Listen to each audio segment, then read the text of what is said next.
Welcome to the Skeptic Zone, the podcast from Australia for science and reason.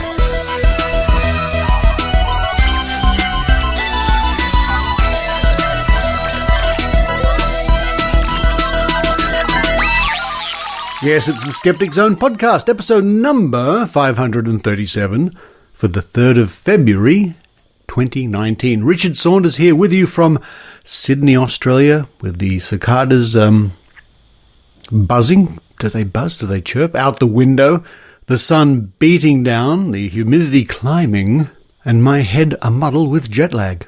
Back home once again, well, for the short term anyway. Just flew in less than 48 hours ago, 36 hours ago maybe. As a result, this week's episode of the Skeptic Zone is a little truncated. I hope you understand. It's sometimes difficult to put everything together when there are other things going on, especially long-distance travel. Nevertheless, I hope an entertaining show for you. We're going to be interviewing Rob Palmer, the well-known skeptic. You might not know of him. He might not be that well known to you. He's relatively new on the scene. I met Rob some years ago, not many, in Las Vegas, and he now writes for Skeptical Inquirer. Rob also works closely with Susan Gerbeck from Guerrilla Skepticism on Wikipedia. Also from the pages of the Skeptic magazine, a report I wrote way back in 2005 about homeopathy and tumbling, busting, uncovering some very bad advice given out by homeopaths in Sydney. And to mark the 1-year anniversary of the death of our dear friend and much missed Barry Williams, the former president and former editor of the Skeptic magazine, I'm going to run an interview from the archives way back in 2002 when Barry Williams was interviewed on ABC Radio here in Australia. And as listeners know, we have the award every year now, the Barry Williams Award, known as the Wallaby, and this is for skeptical journalism. Yes, we still miss Barry. He was a huge influence on skeptics in Australia, so I hope you enjoy hearing Barry from way back in 2002 talking about the skeptics. A big thank you to my new Patreons since last week. I'm very touched and pleased to have some more people come on board with $5 a month, which all goes to help a lot. To those people who contributed a bit more lately, I'm back in Australia now so I can get together your goodies parcel. That will be coming out to you this week. And somebody picked me up on something I said last week. If you recall, I was wandering around the California Academy of Sciences. And I think I said, it's hard to underestimate the value of these places. I meant to say, it's hard to overestimate the value of these places. I got my estimation completely wrong, I think. Thanks to those people who picked me up on that. Stay tuned at the end of the show for more announcements from me, but for now, it's time for me to run downstairs, pat the cats again, who are very happy to see me after, 6 weeks away, open the fridge, open the cupboard, and have some Vegemite toast. While I do that, I hope you enjoy the Skeptic Zone.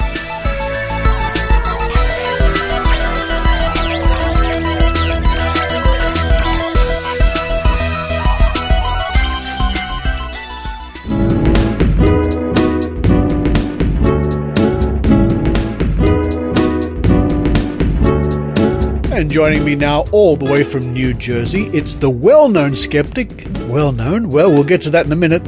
Rob Palmer. Hello, Rob. Hello, Richard. A pleasure to talk to you again. Now, we first met, I think at SciCon, or was it at TAM some years ago?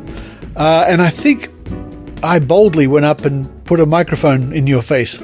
Well, we met a little bit earlier than you sticking the microphone in my face. You might not have remembered because it was in a bar and some alcohol was involved. It was in the lobby bar at the Excalibur. I think that was the Wednesday when we were all checking in, and I met you right there. It's actually the first time I met any skeptic, including Susan Gerbeck, whose team I'm on, and other people who had come to join us. I met you and Bob Novella and other fairly skeptical, famous people, and I was quite blown away. And we hung out a little bit. And then I think it was the next day after Susan's presentation that you caught me off guard in the hallway and stuck the microphone in my face, and I got interviewed for the very first time on a skeptical subject. Well, and now I notice that you're writing for the Skeptical Inquirer under the moniker of the Well-Known Skeptic. This has been quite rapid. Can you give me a brief overview of, from that moment when I first stuck a microphone in your face till now, what you've been up to reach these wonderful heights of skepticism? Yeah, I don't know about heights, but it has been a wild ride, and it's still going on, and I would have never expected it then.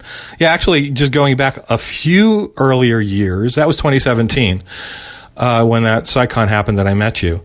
A few years earlier than that, I didn't even know there was a skeptical movement, frankly. I was a skeptic my whole life. But I first heard a podcast called The Skeptic's Guide to the Universe, which I'm sure all your listeners know about. And that was about 2012. And then I started going, oh, this whole thing is cool. There's actually a skeptical movement here. And I started listening to other podcasts, and yours was one of the other ones that I found, probably the second one. And I really got into it, listened to all of them every week. And on one episode, Susan Gerbic was being interviewed. And that's how I found about the Guerrilla Skeptics. And that's what led me to go to SciCon and meet you and the other good folks there. And that was quite fascinating.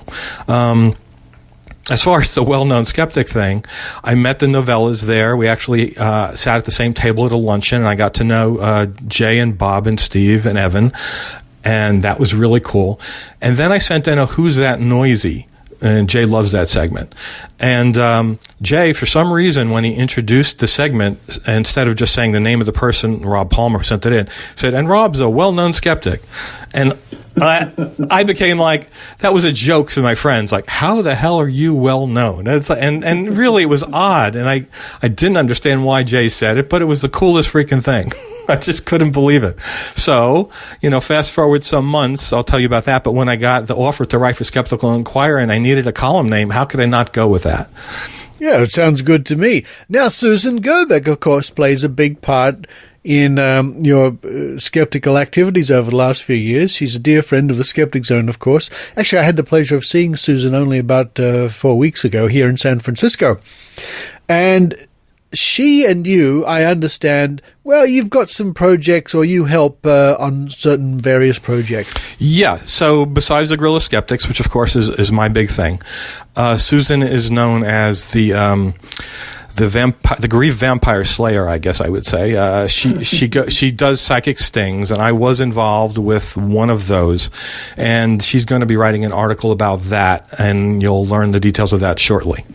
Ooh, there's something to look forward to. Now, tell me more about your work with Susan with guerrilla skepticism and how important that's been to you. Yeah, that's quite amazing. I mean, I used to be a kind of a couch potato skeptic, and I'd watch these, horrible shows that just had pseudoscience nonsense all on television, or my friends would talk to me about it, and I'd argue with them. You'd argue on, comment threads on YouTube or Facebook, and no one would ever change their minds. And then I heard about this great way that somebody who wants to do something but doesn't really have any particular skill set as an investigator could help spread the word to the public, not skeptics per se, but people looking for information.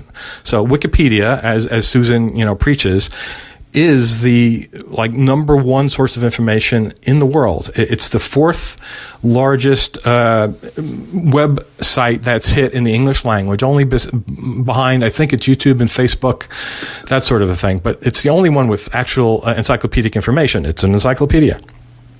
So what our team does is we take away pseudoscience, we take away the nonsense, and we add science. We add skepticism to articles that need it. We write brand new articles if it's necessary for our skeptical spokespeople.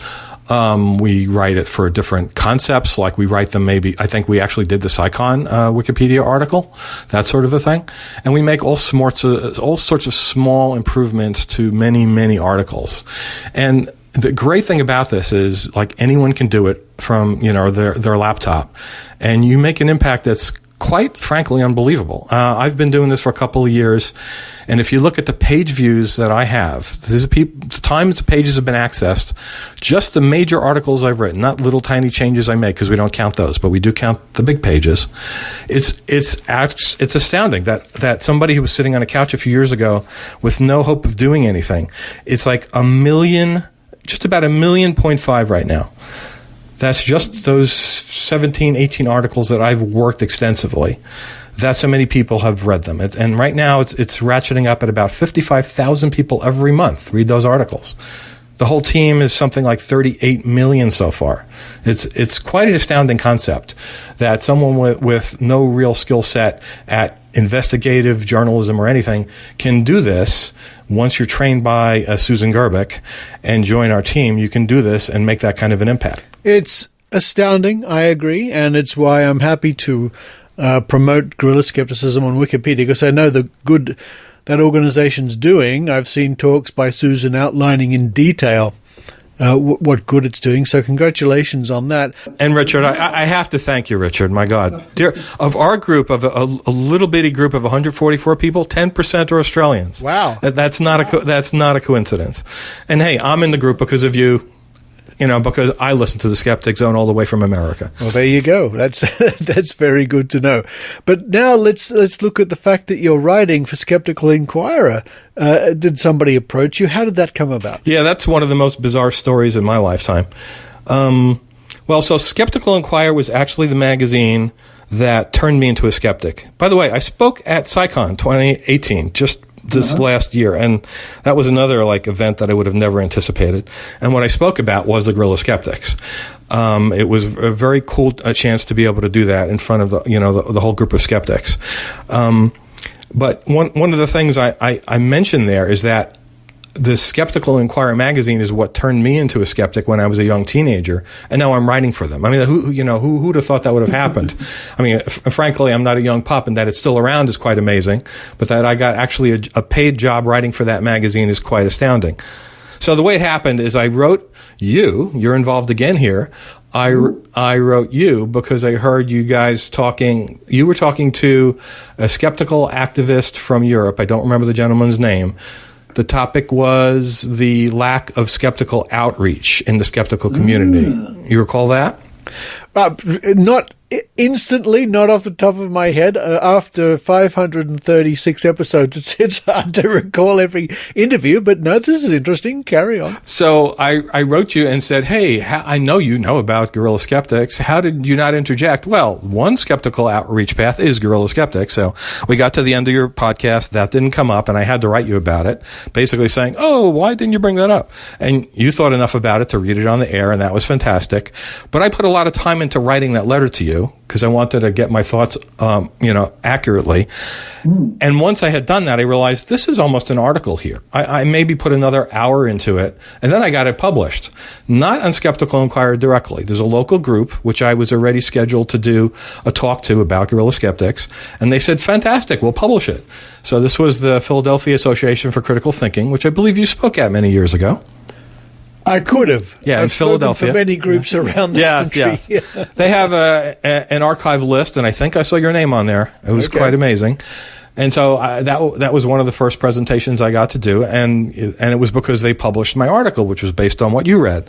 So that was cool. And then I thought, why not try to go all the way with this? I talked to Susan. Susan is an author for Skeptical Inquirer, and she said, yeah, sure, send it off to Barry Carr. I did.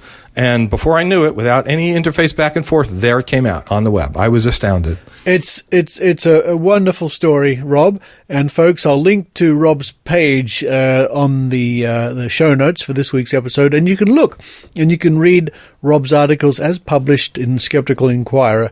Well, Rob, congratulations again. It's wonderful to know that somebody who listened to the Skeptic Zone went on to really start to make a difference, and I think that's something to be very proud of. Thank you so much, Richard. And thanks again for helping me get involved in all of this.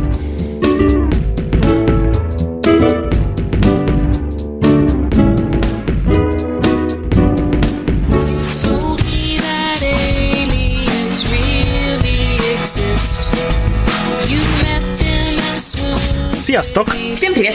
Hejsan hejsan! Have you ever wondered what skeptics are up to in countries where English is not necessarily the first language? Or are you interested to learn about some fascinating and sometimes very bizarre Europe-related facts, events, or people from history of skepticism? Or do you just want to know who's been really wrong lately? You can find out all about that and more on the award-winning show, the ESP, the European Skeptics Podcast. So, where can people find the show?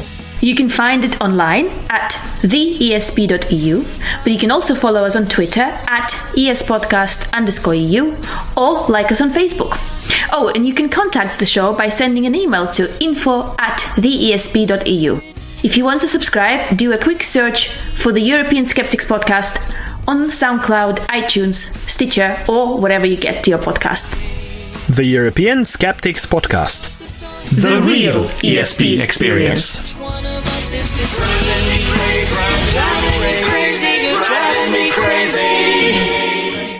I don't know how you can believe.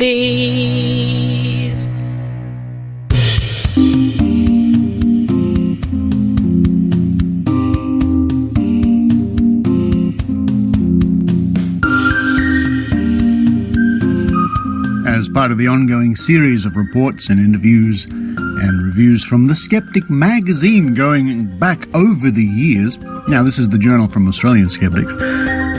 Well, allow me to read one of my own reports dating back to 2005. Homeopathy Exposed. Again. No matter how many times it's knocked down, it still bounces back, unfortunately. And this can be found on page 58 of volume 25, number 2 of the Skeptic magazine, with links in this week's show notes. And this report revolves around one of my earlier investigations into homeopathy. Australian Skeptics has long regarded homeopathy as little more than outdated quackery. A visit to www.homeowatch.org will give you a comprehensive explanation of this so-called medicine. In 2002, skeptic Cheryl Freeman exposed the fraudulent sale of fake vaccines for meningococcal disease, hepatitis B and influenza. These homeopathic vaccines were available via the internet or phone orders from Gentle Heal Proprietary Limited of Seven Hills, New South Wales, and Newton's Pharmacy, York Street, Sydney. Cheryl's actions led to a ban on the vaccines, and Gentle Heal went on to win the 2002 Bent Spoon Award. Now, the Bent Spoon, of course, is the Australian Skeptics' annual award for the most preposterous piece of paranormal or pseudoscientific piffle. Have things changed in the last 3 years? Remembering this was written in 2005. The Sydney launch of World Homeopathy Awareness Week, April 10 to the 16th, took place at Circular Quay. Now, Circular Quay, for international people, it's the area in Sydney which is famous for the Opera House and the Sydney Harbour Bridge. Having an interest in this topic, I attended to see what was going on. 4 information booths, some live music, a few people milling around, and not much else. I was handed a flyer about the wonders of homeopathy, which said in part, "Did you know that homeopathy can achieve impossible cures? For example, a boy cured from autism. Homeopathy can even work faster than antibiotics. Homeopathy can treat viruses like measles, flu, and herpes."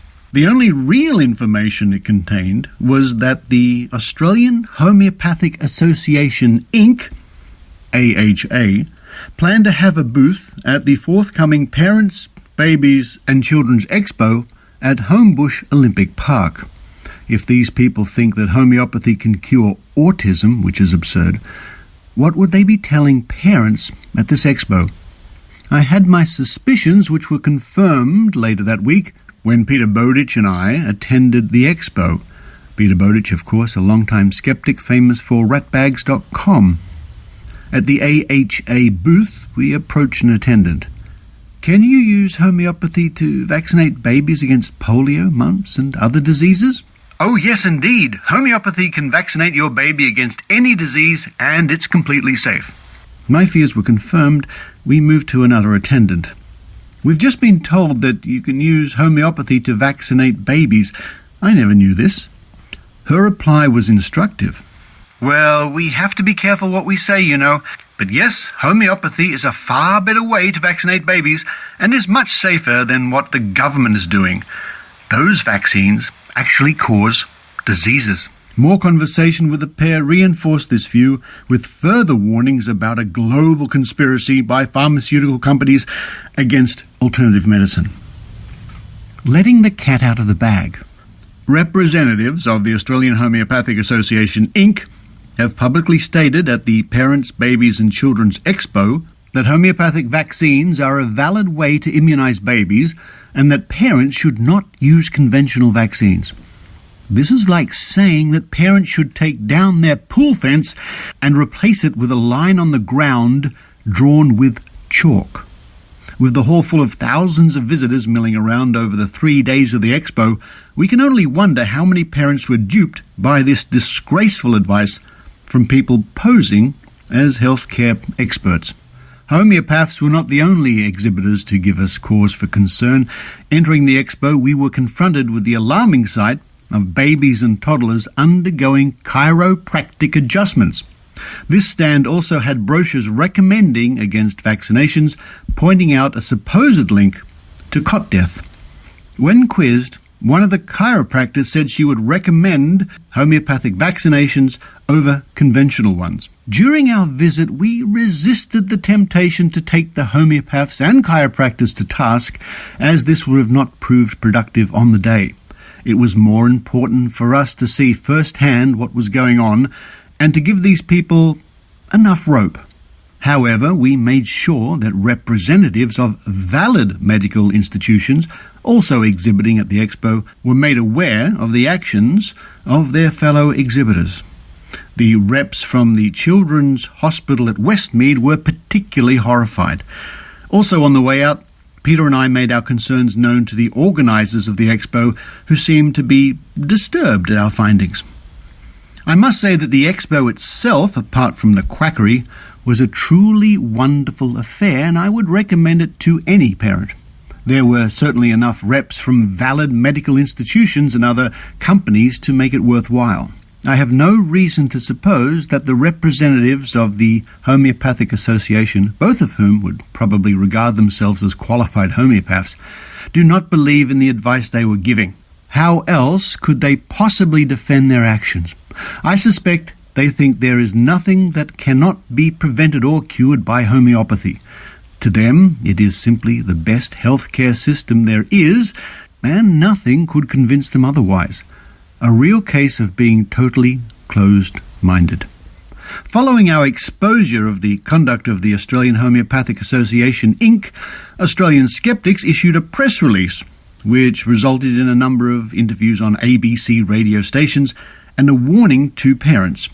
So far, the AHA has made no comment on the matter.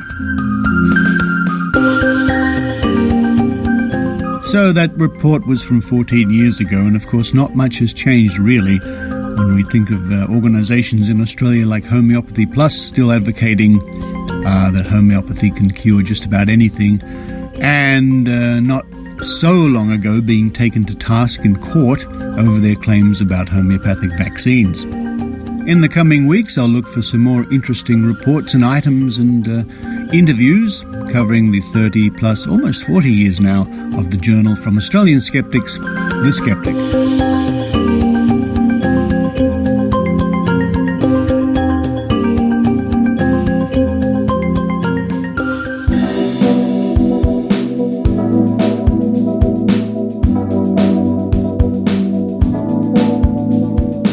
Upcoming events. Now here are some upcoming events in Australia. The Canberra Skeptics proudly presents Fake News. What it is, how it works, and how to counter it. Now this will be on Tuesday the 12th of February 2019 from 6 p.m. at Belconnen Community Services, which is in Chandler Street, Belconnen, in the ACT. The cost is free and the speaker is Jeff Malone. In this presentation, Jeff Malone provides a critical account of the phenomena of fake news and how the challenges it poses might be addressed. Fake news, very topical in this day and age, and dinner will follow the lecture. For more information, visit www.canberraskeptics.org with a link in this week's show notes. And coming up in Sydney on the 7th of February, we have Australian Skeptics, Skeptics in the Pub. This month, the talk will be Citizen Science. Now, this is from 6 p.m. in the Occidental Hotel, which is in York Street, Sydney, just near Wynyard Station. And I certainly intend to be there myself to do some interviews. Citizen science. It's got it all. Big data, feel-good factor. It's an antidote to fake news, and it's making the world a better place. So why is the scientific community still divided on whether it's worth engaging with citizen science? Come and hear Paul Flemons from the Australian Museum and Patrick Teagat from the Office of Environment and Heritage put the case for why citizen science has so much to offer. And you can check out both these events via links in this week's show notes or by using the Meetup website and application. Just search for Australian Skeptics or Social Skeptics Canberra.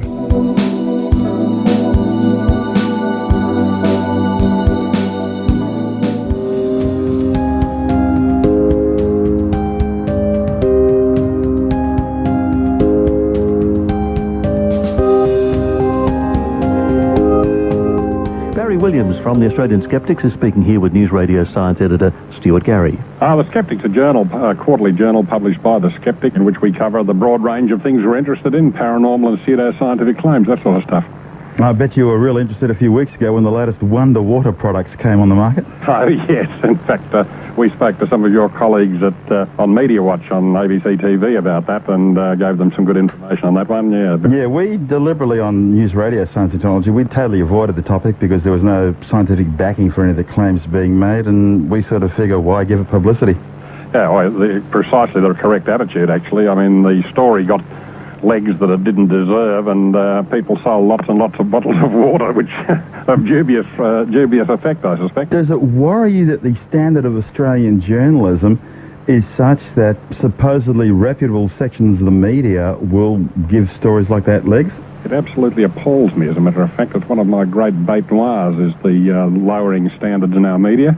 Journalists are properly sceptical of political claims and economic claims and things like that, and they go into them with a great deal of interest, and governments and large institutions can't get away with anything. When it gets to something that's scientific, journalists sort of throw their hands in the air and say, I don't understand that sort of stuff, and any sort of rubbish will get through. When it's something scientific, it seems to be a short circuit in the brain that says, oh, I wouldn't understand that, it's too hard for me, and they just publish anything. The eyes glaze over, and all of a sudden anyone who knows anything about science becomes what they term a boffin. Indeed. I love this thing with the planetary alignment, which is happening now. It's not really an alignment, but it's a lineup of planets almost in an alignment.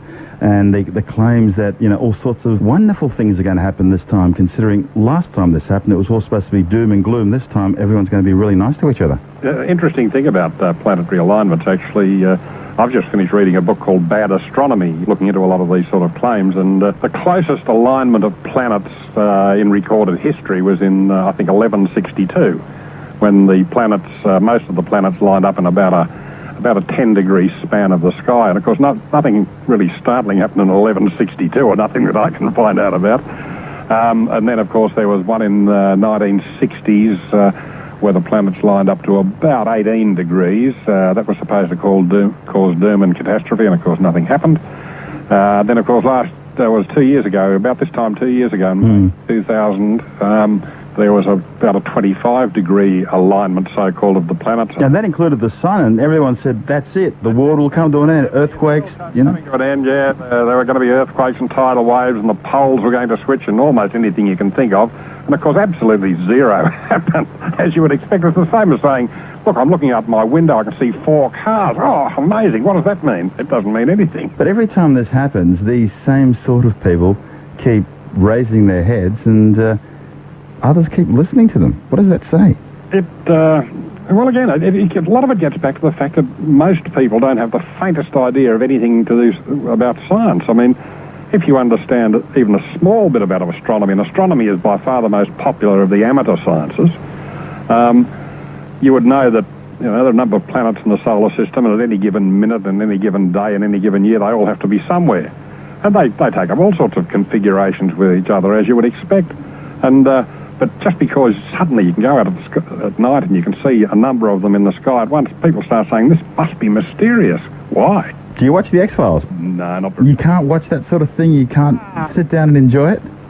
It's not that. I mean, I have no moral objection to fantasy at all. It's just that I've always been a fan of science fiction. I like reading science fiction. You like Star Trek, things like that? Not particularly. No? I just think that once it gets a cameraman pointing at it and a director pointing at it, a lot of the value of science fiction lies in exercising your own imagination. If you're watching a movie version, you're relying on somebody else's imagination, and it sort of destroys your illusions a bit. But I mean, there've been some... Of course, you've got to admit that, today's science fiction most likely will be tomorrow's science fact. That's been the rule so far. Oh, to a very large degree, that's right. The interesting thing about it is, though, that no matter how much we imagine the future is going to be different, we're always far too conservative with our imagining. Science fiction writers actually don't predict the future all that accurately because they're thinking with today's brain about what tomorrow is going to be like. And scientific and technological changes have been much more rapid than actually if you trace it through science fiction. In reality, they're much more rapid. Now, the Skeptics have a new CD out, a CD-ROM, which goes back through the history of the publication. Tell me about it. Yeah, we've been publishing a magazine now for 22 years, and we kept back issues because people are always interested in things. So we decided we'd and we had one of our members who's a whiz-bang on computer stuff, and he said, no problem, we'll translate it to a CD. And he did all the hard work, and it was hard work because a lot of it we didn't have an electronic format, so he scanned it all and put it into a CD, and there's 20 years worth of our magazine. It covers every issue that we've ever covered, from alternative medicine, creationism, pseudoscience of various kinds, UFOs, the whole box and dice, astrology, those sort of New Age beliefs. And we put it all on a CD. A couple of books we've published in the past have gone on there as well, and people can get that CD from us and find reams of information, more than 4,000 pages worth of information. Is there a single topic, a single story that stands out? Some of the weird ones with health claims are peculiar. The group of Christian fundamentalists who insist the universe was built 6,000 years ago and that they have scientific evidence for it's pretty weird. I had a friend who was into all that. He believed that. I sort of told him all about how things will decay in time and how you can use carbon dating to prove things are older than 6,000 or 7,000 years. And no, it's all made up. You can't convince some people of the scientific facts behind an issue they don't want to hear. Those sort of things, and a lot of strange beliefs have a pseudo-religious component. That one is just a bit more blatantly religious. They know the answers before they start asking the questions, you see. But any answer that comes up that doesn't match their prejudices or presuppositions is automatically described as being fallacious. Well, that's not the way science works. I mean, science has made oodles of wrong predictions over the years, scientists have. But where you learn from your mistakes, that's why science keeps going ahead and progressing, whereas things like religion tend to stick with the same old tried and truths. Barry Williams from the Australian Skeptics, who is sceptical of everything, except the limitations of science, perhaps.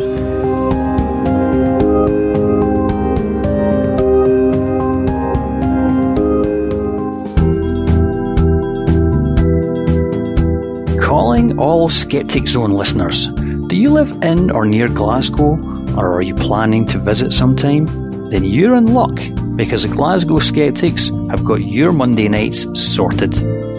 We're committed to filling up every available Monday night with talks on science and skepticism.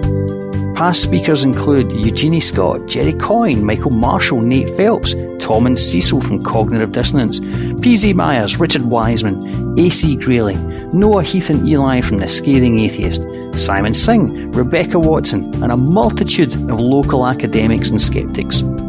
There's literally nothing better you can do on a Monday night in Glasgow that doesn't involve taking your clothes off. So come join us. We've also got a vibrant online community. You can find us on Facebook, Twitter, and get involved with the discussion. Glasgow Skeptics. Self-help for your brain.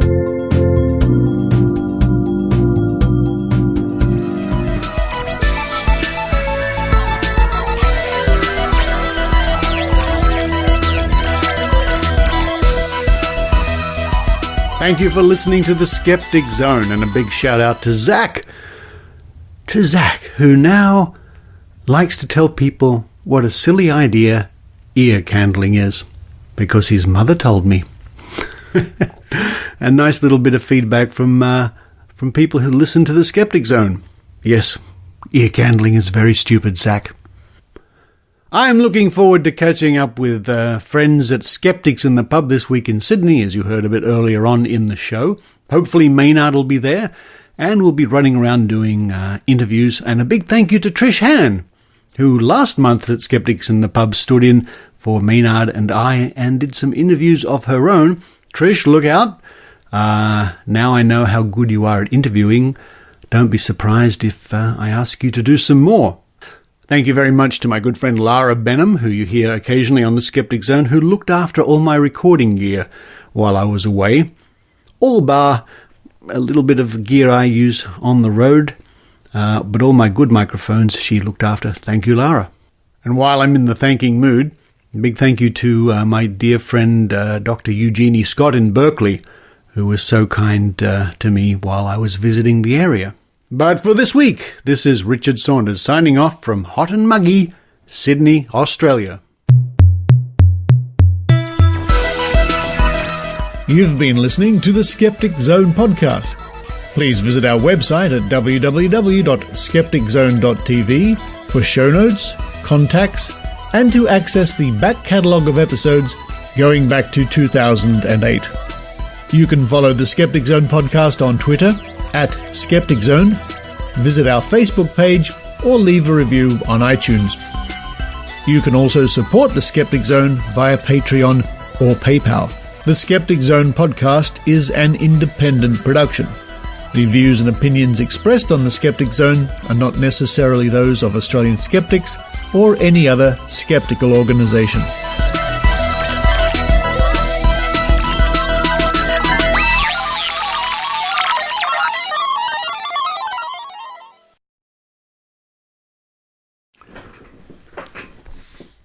Hello, people who listen, the Afterthoughts people who listen at the end of the show. Yes, we're going to play the dice game again.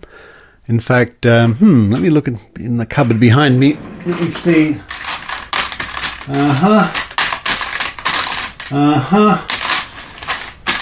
All right, I'm going to get this one.